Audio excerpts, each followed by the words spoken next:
his summer adventure, riding a bicycle all over many, many places. Oh, AJ, let's see if we can have you to make some statements in reference. About some of the things that you've been involved with. Okay, well, thank you for inviting me to come along to the show again this year.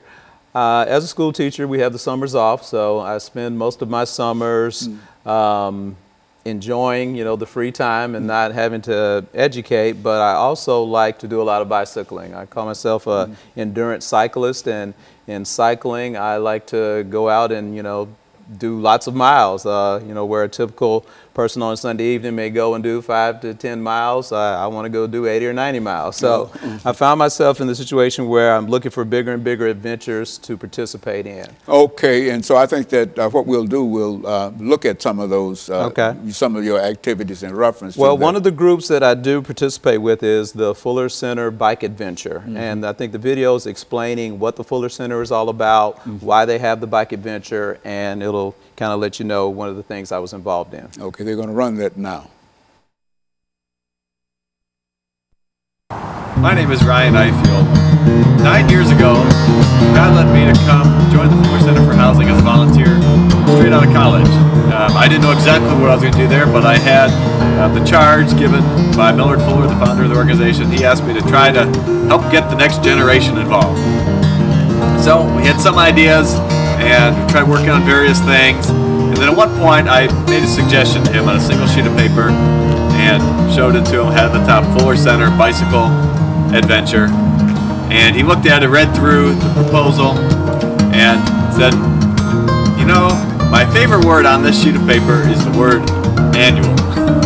And so we've been doing the rides ever since. That was in 2008 was our first ride. And that year we went from San Diego, California to Savannah, Georgia. We had just 8 of us go across the country. We stopped and worked on various Fuller Center build sites. As usual, we also had different segment riders who joined us as we went. But the idea that we had that very first year is exactly what we still do with Fuller Center Bicycle Adventure today. It's just on a larger scale. It's been growing and growing. It's been terribly exciting.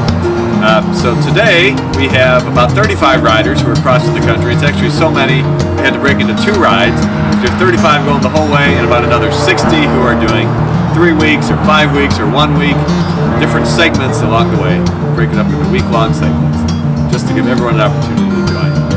And all of us who are part of the journey stop and we just stay in churches along the way. We live very simply, but we live very fine. It's very, very good. We get to meet lots of people in communities. We speak to churches.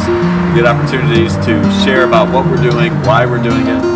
And then, whenever possible, we stop at a Fuller Center for Housing project along the way, lend our own hands, whether it's hammering nails or painting or laying a roof or cleaning the yard, whatever we're doing, contributing to the work of the Fuller Center for Housing.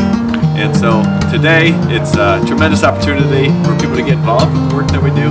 It's a little tour de Fuller of visiting Fuller Center projects across the United States, and a great way to raise support for all the work and donations of people who we meet, but also those who the riders already know, their family and friends and their home churches and their co-workers, whoever chooses to support it. We invite you to come get involved with what we're doing. Come ride with us.